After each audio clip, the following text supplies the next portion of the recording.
Here's how you play Caravan. It's a two-player game with your enemy arrayed against you, and you're on this side, and these are your cards. The goal of the game is to create 3 caravans, or 3 sets of cards. The goal is to sell at least 2 caravans, and the first player that sells 2 caravans wins the pot. You sell a caravan when you get the numbers for each set higher than 20 and below 27. If one caravan hasn't reached at least 21, then it's considered underburdened, and it doesn't count towards winning. If a caravan gets above 26, 27 or higher, then it's overburdened, and it doesn't count towards winning. Here we see on the bottom hand, this caravan is at 26, the highest it can go and still be sold. This one's at 14. This one is underburdened. It doesn't count as a caravan yet. And this one is 24. This one counts. It's not the highest caravan possible, but it's not the lowest either. The opponent has a caravan of 16, 27, which is overburdened. That one doesn't count. And 25. That one does count because it's between 21 and 26. Now, the position of your caravans does matter. To win the game, your caravan must always be a higher value than the caravan directly across from you. So in this example, even though the player has 2 sold caravans on the far left and the far right, because the opponent has 1 sold caravan on the far right that has a greater value than the player's sold caravan on the far right, the player must now sell a 3rd caravan, get the middle caravan between 21 and 26, and the game will continue until that's done. Now here's how each of the cards work when building a caravan. The ace always counts as 1. It never counts as 10. The first card that you put down in your caravan sets the suit of that caravan. So because this is an ace of spades, this caravan's suit is spades. The second card dictates the direction of the caravan. I put down a 2. 2 is higher than 1, so this is now an ascending caravan. If, however, my first card had been 7, and I then put down a 6, this would have become a descending caravan. In a descending caravan, I can no longer put down a card that's higher than a 6. It's descending, so I've got to put down a card that's lower than a 6. The exception is if it's in the same suit. I can put down anything that's within that suit. But it still doesn't change the direction. Even though the 10 is higher than the 5, it's still a descending caravan. So I now have to put down something lower than 10. But it doesn't have to be in the same suit. So in a caravan, we either have to follow the suit or follow the ascending or descending order of the numbers. Now, all of the numbered cards are exactly as they appear. They don't really have any special properties. Face cards are an entirely different matter. Queens can be played on any card, but what they do is they reverse the path of the numbers, and they change the suit. This caravan is no longer a spade. It's now a diamond, and it's no longer ascending, going from ace all the way up to 7. It's now descending. So to continue numerically, we'd have to go 6, 5, 4. Instead of rising, we are now descending. But remember, it has also changed the suit. So we could put down a 10 of diamonds. Even though it's ascending and the queen reversed the path, because it's still within the same suit, we can put it down on top of the queen. Next, there's the jack. Anytime someone plays a jack on a card, it removes that card from the deck. This is useful if an opponent has placed a high-value card on your caravan, pushing it over 26, or if you want to sabotage one of your opponent's caravans.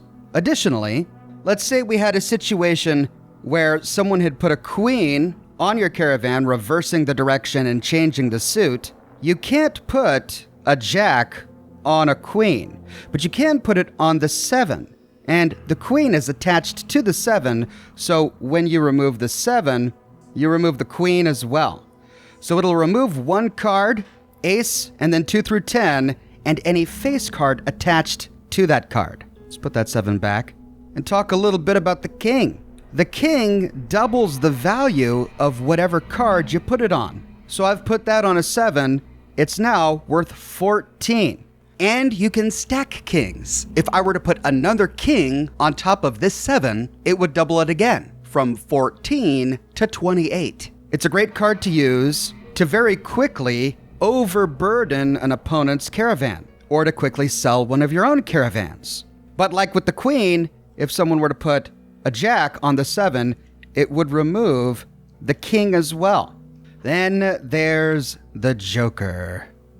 When placed on any number, it removes all other numbers like that on the board, both from your sets and your opponent's sets. So in this case, 6, all 6s go. But if you put it on an ace, and you can put it anywhere on there, so even though the ace is at the bottom, I can put the joker on the ace, it removes all cards of that suit. So the 5 and the 6 go because they're all spades. But we have to bear in mind that it does that for both your sets and your enemy's sets. So you got to be really careful when using a joker on an ace in particular, but on any of the cards as well. There are a couple of things to point out. It's not like solitaire where you have to get every number in order to complete the set. See here that the 4 is missing, and this is still an ascending set.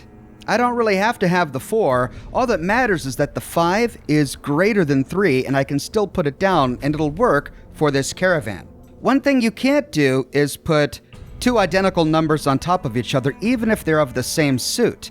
Now, in Fallout New Vegas, you can create your caravan deck using many different card decks that you find throughout the game, so it's possible to have 2 7 of spades. Imagine that this diamond is a spade, and even though these were the same suit, because they're also the same number, I still would not be able to put it down. So before starting your game, you've got to build your deck. Here we see the screen split into 2 halves. Both halves depict all of the cards we own. The top part of the screen are the cards we've added to our playable deck that we can use during a game. The bottom half of the screen are all of the cards we have possible. If a card is not in our deck, we find it face up in the bottom row. To add it to the deck, we hover over it and press W. We see that the same card up in our active deck is flipped over. Now we see its face. And the card on the bottom is turned over. We see the back of it now, showing us that it's in our deck. If we ever want to remove a card from our deck, we can hover over it and click A. And that removes it from the deck. Now in Caravan, we can have cards from multiple decks in ours. Each of the major casinos in the game has their own deck of cards, including the Sierra Madre. And it's possible to find the same card from the same deck. One rule when building a deck is you can't add the same card from the same deck to your playable hand. So while you can have 2 6 of diamonds, they have to be from different decks. From the Lucky 38 or the Sierra Madre, for example. You can't add 2 6 of diamonds from the Topps Casino deck to the same playable hand. Now you have to have at least 30 cards to play a game of Caravan. The fastest way to get 30 cards is to complete Ringo's unmarked quest, Ringo's Caravan Rules. We find Ringo at the very beginning of the game inside the town of Goodsprings. When we inquire about playing Caravan, he gives us instructions on how to play and our very first deck of cards, a 54-card set from the Topps Casino. The rest of the cards we'll find during our gameplay, sometimes scattered around the world in containers, sometimes on the bodies of dead prospectors, and we can oftentimes find them in the inventories of merchants. It's always good to buy any cards we find whenever we find them. Now, there are strategies to building a good deck, but if we're a bit overwhelmed by everything we see before us, we can always randomize our Caravan deck by pressing this button in the top right-hand corner or by pressing S. I have way more than 30 cards, so each time I randomize my Caravan deck, it's giving me a random total number of my available cards in my playable deck. This is not the most strategic way to build a deck, but randomizing a deck can add to the challenge and make starting a game much easier. When we're ready, we can press F.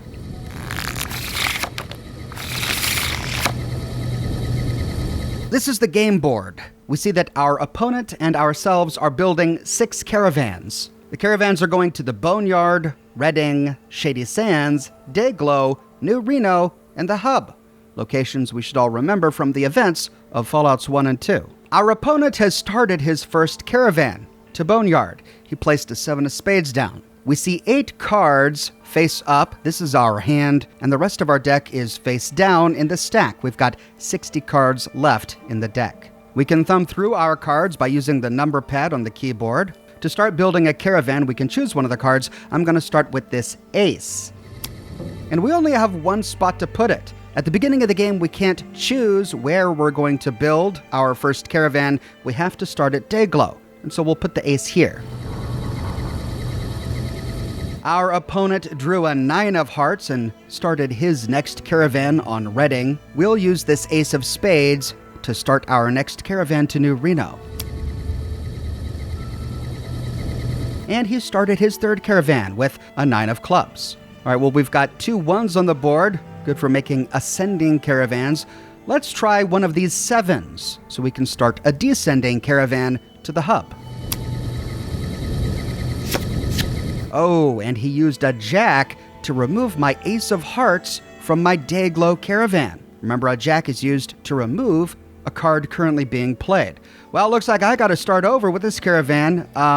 Let's take this 7 of diamonds. Notice that I can't put the 7 of diamonds on top of the 7 over here, and that's because they're the same number. Remember, as we discussed earlier, we can never put a duplicate number on top of itself, even if it's part of the same suit. Now, I could put it over this ace to start an ascending caravan, but that's not going to leave me much room. I'm jumping all the way from 1 to 7. So instead, we'll put it over here on Dayglow and start a descending caravan. Oh, and he used another jack to remove my ace on New Reno. Well, I got to start all over again. Doggone it. Well, let's take this 7 of clubs and start another descending caravan here on New Reno. Okay, he played a king on top of his 9. That doubled the value of the 9, bumping his Reading caravan up to 18. Now, let's see, he's been using jacks to sabotage me. I think I'll sabotage him. I've got a jack here. We'll take our jack and put it on top of his 9 of hearts on Reading. That removes both the 9 and the king, putting his caravan back to 0. Okay, he put a king of diamonds on top of his 9 of clubs on Shady Sands, bumping it up to 18. Oh, and I'm all out of jacks. Well, we can start our descending caravan for New Reno by taking this 5 of clubs and putting it on the 7 of clubs, bringing us up to 12. He put a 2 on his Shady Sands caravan, bringing it up to 20. He's 1 away from selling that caravan. Now, even after the caravan is sold, we could disrupt his caravan by messing him up with a jack or something until he sells 2. But for now, I think I want to focus on building my caravans. I started a descending caravan for New Reno. Let's take this 9 of spades and make an ascending caravan over here by Dayglow. That brings us to 16. Oh, how is he getting all these jacks? Well, he just removed my hub caravan. I guess I got to start all over. Let's use this ace of clubs to start a new caravan. All right, he put a 2 on his boneyard, bringing it up to 9. Let's start building our hub caravan by putting this 3 on the ace. That starts our ascending caravan.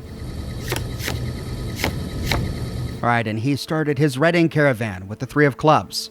Let's use our 4 of clubs to continue our descending caravan to New Reno, bringing us up to 16. All right, I put a 2 of clubs on the Reading caravan, turning it into a descending one. It doesn't leave him a lot of room to work. He can really only place an ace or a queen on that one. Interesting choice. Though remember, he could always play by suit. He can put any club on that 2. Well, we don't have much room to work for our New Reno caravan. Let's go ahead and get rid of this ace by putting it on the New Reno stack, bringing us up to 17. And he discarded a card. It's our turn again. Now, I kind of backed myself against a wall over here in Dayglow. Really, after 9, all I can play is a 10. So let's go ahead and reverse its direction with a queen. Now this is a descending caravan. giving us more room to work. He discarded another card. Great, so we can take one of the 2 8s we have and put it on top of the 9. Since we changed directions with the queen, we can now go all the way down. That brings us up to 24. We've sold our first caravan. Oh, but he just put an ace on his Shady Sands caravan. He has also sold his first caravan. Now my new Reno caravan needs help. I've reached the bottom with that ace, so let's use the queen to reverse the direction so I can build it up. Oh, and he used a jack on my Dayglow caravan. They removed my 9. Doggone it. Well, now I don't have any sold caravans, and he's got 1. That means he's winning. But tell you what I can do. I've got 2 kings here. I'll take this king of diamonds and put it on my 7 of diamonds here at Dayglow. That doubles the 7 to a 14, bringing that caravan up to 22, and I've sold it. He discards a card. Perfect. I can then take my other king and put it on the 5 of my new Reno caravan. That'll double it up to 10, which should put the caravan at 22. That should give me 2 sold caravans and the win. All right, and we won. As you can see, it wasn't terribly difficult. He was pretty aggressive there with all of those jacks, especially at the beginning of the game. But as you can see, the face cards give us a lot of opportunities to pull ourselves out of a tight spot or to completely disrupt our opponent's game. Here are some examples of some other things that could happen during a match. Here I had placed a king on my 9 to double the value and bring it to 18, but his next move was to put a king on my 9. That doubled the value of the 9 and king pair. So it was at 18, it went all the way up to 36. And this is what it looks like when we've got an overburdened caravan. I either need to discard this entire track by pressing E, making me start over, or use a jack to get rid of the 9, which will then get rid of both kings, but essentially does the same thing as discarding the track. Here's an example of how the Joker works. Remember, if you place it on a number, it removes all instances of that number from the board. If you place it on an ace, it removes all instances of that suit from the board. I decided to test it out by placing it on my opponent's ace of clubs. Now, this wasn't a strategic move. I did it just for an example because I have a lot of clubs in my caravans as well. He'll lose a 3 of clubs from Shady Sands, a 7 of clubs from the Boneyard, but I'll lose a 2 of clubs from Dayglow and an 8 of clubs from New Reno.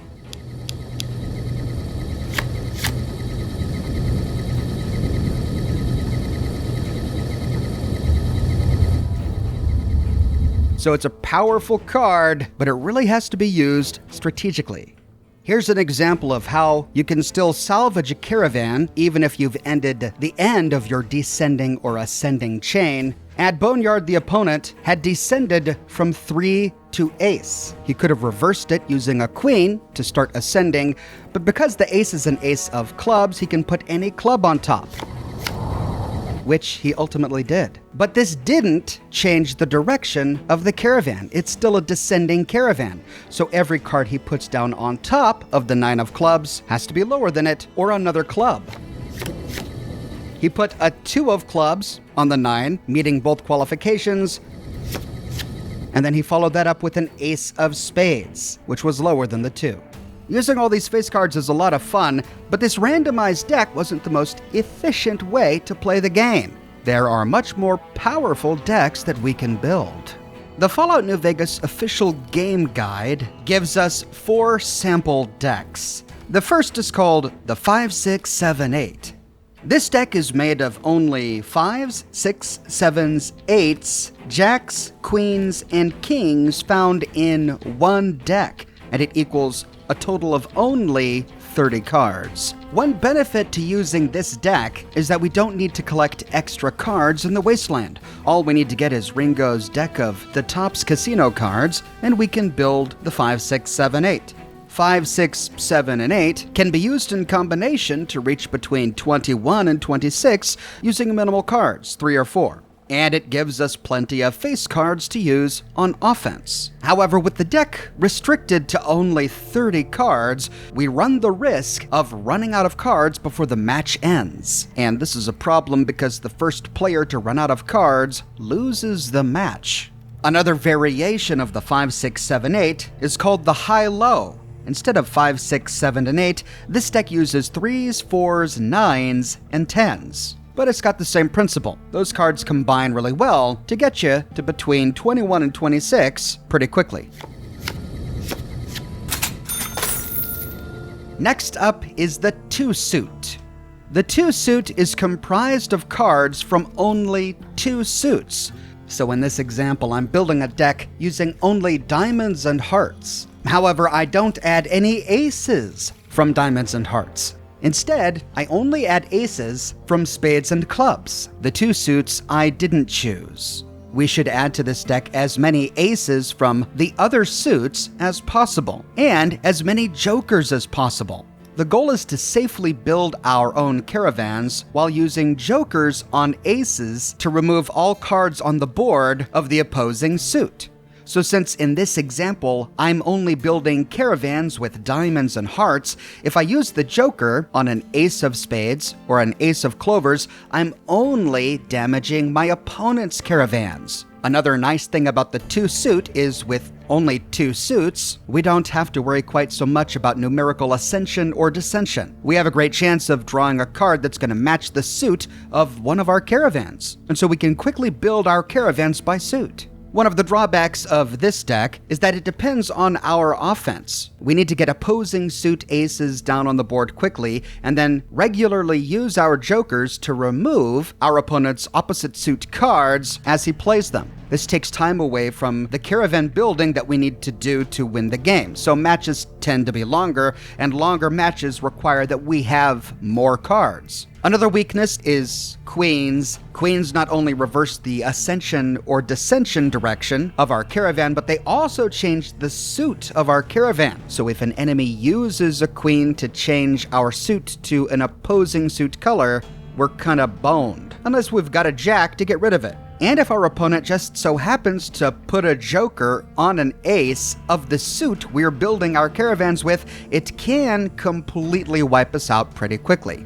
Another drawback to this deck is since it depends so heavily on aces and jokers to work, we've got to scour the wasteland specifically for aces and jokers, and that's pretty hard to do. It won't work very well with just the 2 opposing suit aces and the 2 jokers that come with the top stack we get from Ringo. We're gonna need a lot of them.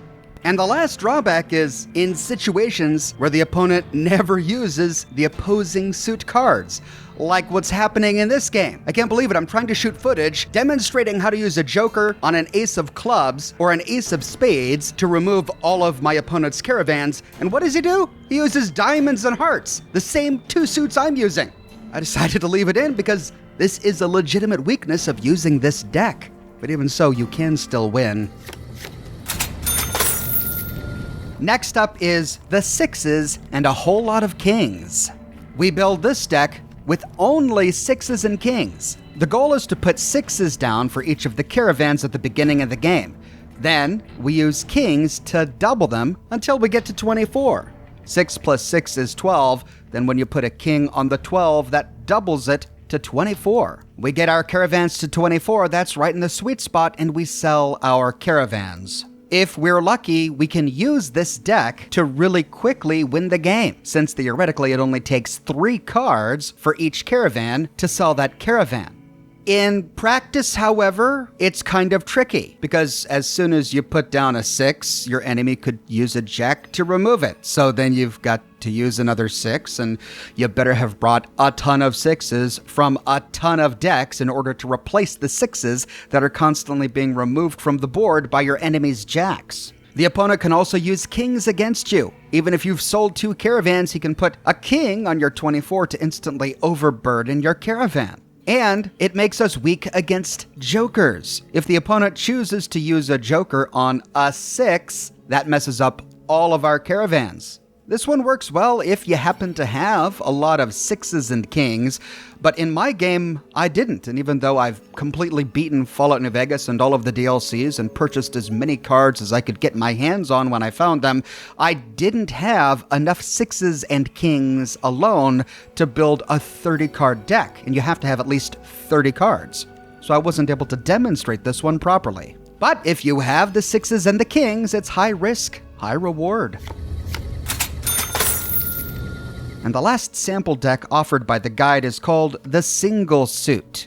It's a lot like the two-suit deck, only with just a single suit. You build your deck with only cards from one suit. In this case, I'm building a spade deck, but without the ace. We're not going to need the ace because we don't want to use a joker on it to remove all spades from the board. The nice thing about this deck is we don't have to worry about numerical order anymore. Since all of our cards are spades, we know that they're all going to work on each other. With this deck, we can add aces from all of the other suits and a bunch of jokers to wreak havoc on our opponent's caravans. But the drawbacks are similar to the last decks. It can take a really long time to find enough cards of one suit to be able to build a 30-card deck. And not only that, 30 cards is still a small amount of cards for a game of Caravan. A more practical deck is going to have between 50 and 60 cards. And to have all of them of one suit, or most of them, is going to be really tricky. And it's going to take a lot of time to build that deck. This deck also gives us one great weakness, and that's the ace and joker combination again. If the opponent just so happens to put a joker on an ace of spade, it wipes out all of our caravans. The likelihood of that is small, but not zero. Those are all of the sample decks in the guidebook, but there are some fan favorite decks out there. We'll call the first one King Me. This deck is comprised of sixes, eights, tens, and kings. The goal with this deck is to make caravan pairs of tens and sixes or tens and eights. If you put a king on a 10 in a 10 and 6 caravan, that instantly gets you to 26 because it doubles the value of the 10. If you put a king on the 8 of a 10 and 8 caravan, that instantly gets you to 26 because 8 plus 8 is 16, plus 10 is 26. Now this deck is going to take a bit of building. It's going to require lots of sixes, eights, and tens and kings from a lot of other decks, especially if you play against an aggressive opponent who comes to the board with a bunch of jacks. If you don't have enough sixes, eights, tens, and kings to build a 30-card deck, you'll end up putting a bunch of other face cards in there that can just mess up your draw, making it so that you'll find yourself in situations where you can't make any moves. At least none of the ones that you want to. If you play too many of the same number at the beginning of the game, and the opponent uses jacks to remove them, you may find yourself later in the game without the numbers you need to duplicate with a king to get to 26. And if you find yourself in that spot, then there's no way you can win the game. The next fan favorite we'll call Lucky 7. This deck is made of 7s, 9s, and 10s, and then we complete the deck with jacks, queens, and kings. The nice thing about this one is when played in order, 7, 9, and 10 equals 26. So we could make 3 ascending or descending caravans of 7, 9, and 10 to immediately equal 26. If, however, we run out of one of the numbers because an opponent used jacks to get rid of them, we've got a bunch of kings that we can use on the 7 to turn it into a 14. If we pair that with a 10, we're at 24. If we pair that with a 9, we're at 23, and we can still sell our caravans. The Lucky 7 also allows us to have plenty of offensive jacks and queens to try and force our opponent to play on the defense. But both of these fan favorites do require collecting a lot of cards. You won't be able to do either of them with just the deck we get from Ringo at the beginning of the game. It'll take a lot of shopping and exploring to find enough cards to make these decks viable. Now that we know how to play Caravan, we gotta find out where to play it. Thankfully, Caravan is such a popular game in the Wasteland that there are over a dozen people we can play Caravan with. Well, 14 to be exact. Strangely enough, 4 of the 14 people in the Wasteland who play Caravan will only play 5 games. It doesn't matter if they win or lose. Once you play 5 games with them, the option to play Caravan disappears from their dialogue tree. See ya. And this is without explanation. These 5 players are Johnson Nash in Prim. You think you have what it takes, kid? And this guy's a complete jerk. He's an extremely aggressive player. I used him to capture most of the footage for this video, and he comes to the board almost every time with 2 or 3 packs worth of jacks that he begins using at the very beginning of the game. I played every single person in Fallout New Vegas who can play Caravan, and there's only one other person that's as nasty to play as Johnson Nash. We'll get to him in a bit. The second player who stops after 5 games is Cliff Briscoe at the Dino Bite gift shop in Novak. A fellow enthusiast, huh? That's great. Let's play. The third is Lacey, the bartender at the Mojave Outpost. All right, go on. Let's put our cards down. And the final one is Quartermaster Maze at Cap Forlorn Hope. Damn straight I would. Let's see what you got. Once you play 5 games with each of these 4 players, there remain only 10 people left in the Wasteland who will play Caravan with you. Thankfully, they'll continue to play Caravan with you forever, as long as they've got money. There's Dale Barton at the fort. I'm gonna roll over you. Ambassador Dennis Crocker at the NCR Embassy on the New Vegas Strip. I always have time for a good game of Caravan. I hope you're up to the challenge. And this guy is one of the best guys to play because he's tied with one other person for having the most money that he'll gamble with. We'll talk about betting in a little bit, but he's got over 2,000 caps on his inventory that he can use to gamble with, more than any merchant. Then there's Isaac from the Gunrunners. I'm gonna roll over you. Private Jake Irwin, also at the NCR Embassy. Bring it on, buddy. He's usually walking around in the kitchen or by the bunks. There's Jules, the cowboy, in the North Vegas Square. You betcha. Caravan's got me through many a long night before. I hope you're ready. Keith the druggie at Aerotech Suite 200. You got it. Little Buster at Camp McCarran.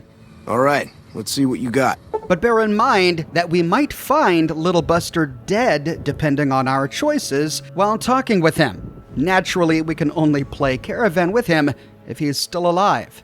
Then there's No Bark Noonan at Novak. Sure, old No Bark is always looking to play. Not for entertainment, mind you, but because if you look at the cards right, you can know the future. No Bark here is the second really annoying player. Like Johnson Nash, he plays extremely aggressively, almost always using jacks at the very beginning of the game to immediately remove your caravans. It's almost as if No Bark Noonan and Johnson Nash are programmed to use a jack as soon as they draw one or something. To put it in perspective, after playing every single character who plays Caravan in the entire game, I think maybe only 3 of them ever used a jack against me during the course of the game. But with No Bark here, I think he used like 4 or 5 jacks in one game, and the same with Johnson Nash.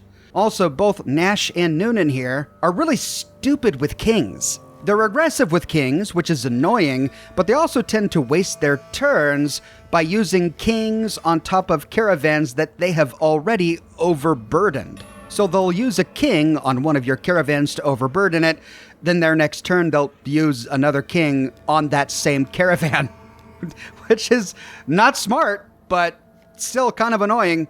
And No Bark Noonan here, inexplicably, is tied with Ambassador Crocker for having the most amount of caps to play Caravan with. Each of the merchants in the game is maxed between 250 and 300 caps or something like that. But for some reason, No Bark Noonan, the crazy hermit prophet guy outside of Novak, holds as many caps as the ambassador to New Vegas from the NCR. Yeah, I don't know, but he's a great person to play for that reason. Then, of course, there's Ringo. Sure. Ringo, if you recall, is the guy who teaches us how to play Caravan when we find him at the beginning of the game in the town of Good Springs. He's the guy who gives us our first deck of cards. After we complete all of the quests in Good Springs that I did a lore series on, he moves from Good Springs to the Crimson Caravan Camp. And so if we want to continue to play Caravan with him, we have to go there. And finally, there's Jed Masterson at the Northern Passage. Should have figured you for a player.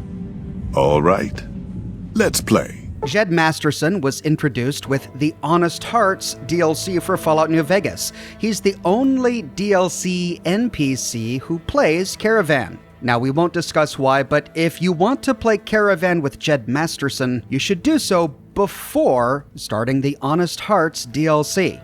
Now, we know how to play, we know who to play, now we've got to actually find cards. Well, the best way to start your deck, as we've discussed, is to talk with Ringo in Good Springs at the very beginning of the game.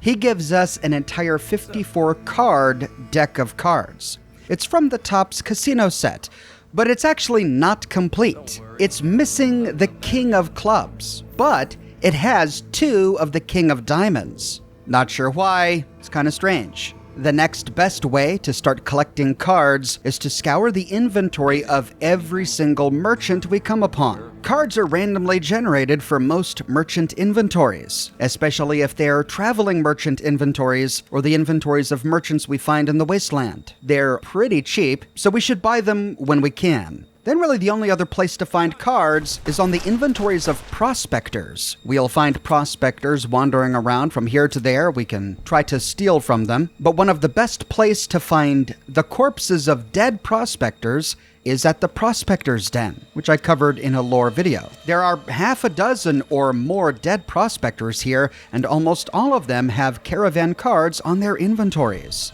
Another way to get cards, which can take some time, is to play the card game Lucky Horseshoes with Festus inside the Sunset Sarsaparilla bottling plant. If you choose the dialogue that says, "I feel lucky," he tells you how to play the game of Lucky Horseshoes, which is basically blackjack. Every time you win a game of Lucky Horseshoes, you have about a 25% chance of being gifted a randomly generated card by Festus. Well, looks like you win, partner. Old Festus just couldn't match those keen skills of yours. Here's your reward. But since essentially you've got to beat him 4 times at Lucky Horseshoes to get 1 card, it's not really an efficient way of building your deck. Now, the one deck of cards that doesn't follow any of these rules is the Sierra Madre deck of cards. This deck isn't complete. Not all 54 cards from the deck actually spawn in the game. Most of the cards have been cut. Instead, about half the cards from the Sierra Madre deck can be found resting statically in certain locations around the Sierra Madre. We can find most of them lying in the villa and the residential district, but they also appear in Puesta del Sol, Salida del Sol North, and a few are found in the medical district. Only 3 are found in the Sierra Madre Casino and Resort itself. And finally, there's betting. When you start a game, your opponent is going to place a bid. Once they bid, we can either match their bid to start the game or raise their bid. Opponents rarely match a bid once we raise it. Instead, they usually raise it by about half of their initial bid. And when betting, they never bet more than around 85% of the money they have on their inventory. It can take some clever anteing to get them to bid the full 85%. Now, we can manipulate how much money an NPC will bid, especially if that NPC is a merchant. Since their bids are based on percentages, we can go to a merchant that has something we want and buy them out. They now have a ton of our money, and we can get some of that money back by raising them during the bidding portion of the game. Of course, we just have to make sure that we actually win the game. If we're confident in our skills, but we don't have a lot of money at the beginning of the game, the best way to make a ton of cash really quickly is to gamble with Ambassador Crocker and Nobark Noonan, who, remember, each have around 2,000 caps in their inventory. And there you go, that's a comprehensive guide to how to play Caravan. I hope you enjoyed this video and you learned something. I certainly learned a lot while doing research to make this video. I can't wait to play Caravan in my next playthrough of Fallout New Vegas. I publish new Fallout videos each and every week on my channel, so if you don't want to miss my next episode, be sure to subscribe and to click that bell notification button. If you have already but you still feel like you're missing out on YouTube notifications, consider following me on Twitter at Oxhorn. I update Twitter manually with every new piece of content that I publish. I've got a shirt shop with completely unique designs that you can't find anywhere else. My designs come on shirts in a variety of men's, women's, and children's sizes, and in a wide array of colors. You can find them on other products as well, like smartphone cases, pillows, posters, mugs, stickers, prints, etc. So if interested, you can find a link to my shop in the description below, or you can click here. If you like what I do and you want to support me in a more personal way, consider becoming a patron on Patreon or a member here on YouTube. YouTube members and patrons on Patreon gain access to a private channel on my Discord server, and YouTube members get little badges that appear next to their names in the comment sections of my videos, and access to Ox emojis that they can use in my video comments and in the live chats of my live streams. But more than anything, I'm just so glad you're here watching this video with me today. Thank you so much for watching, and I'll see you soon with more brand new videos.